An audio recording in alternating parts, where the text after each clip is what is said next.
The war pulled Brazil onto the risk map, even without a single shot being fired on Brazilian territory. What's happening is that the military escalation in the Middle East has left about 70,000 Brazilians, according to what Foreign Minister Mauro Vieira informed the Senate. On March 18, 2026, who are these Brazilians?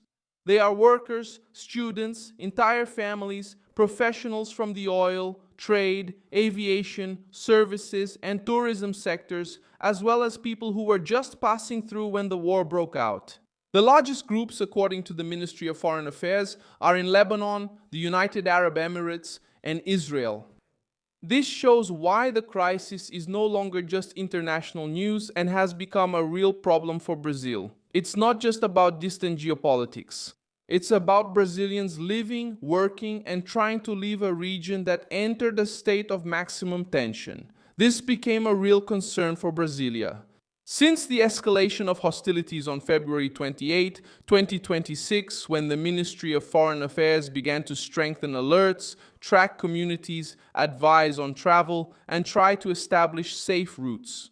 On March 5, the ministry reported that it was maintaining constant contact with Brazilians in the region to locate citizens and update guidance. Where are these risk areas? The consular alert from the Brazilian government advised against traveling to countries directly exposed to regional instability. The list includes Iran, Israel, Qatar, Kuwait, United Arab Emirates, Bahrain, Jordan, Iraq, Lebanon, Palestine, Syria, and in later updates, as reported by national media. Saudi Arabia lies right in this belt of tension in the Gulf and the broader Middle East, which is home to Brazilian communities. Decisive air routes and connection points used by passengers traveling to Asia, Europe, and Africa. As the war escalated, Brazil was pulled in two directions at the same time. The first was the human impact. Thousands of Brazilians were exposed to cancellations, partial route closures, insecurity, and the risk of traveling through sensitive areas. The second was diplomatic and logistical. Brazil's foreign ministry had to coordinate flights, negotiate alternatives, and reorganize consular assistance in real time. Why is this serious? Because Brazil is not at the military center of the war, but it has entered its human, economic, and diplomatic impact zone. When a strategic region goes into turmoil, it's not just the armies that move.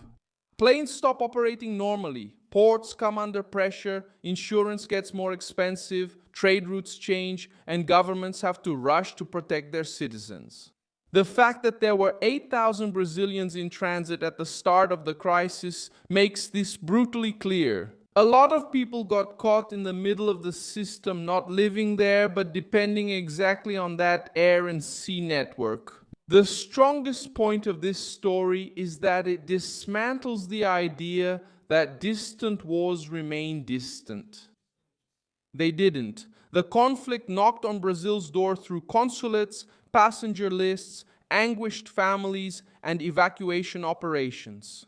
Brazil's foreign ministry even officially recommended that Brazilians avoid traveling to these countries while maintaining emergency contacts and safety instructions. For those who are already there, this reveals the extent of the threat perceived by the Brazilian government itself.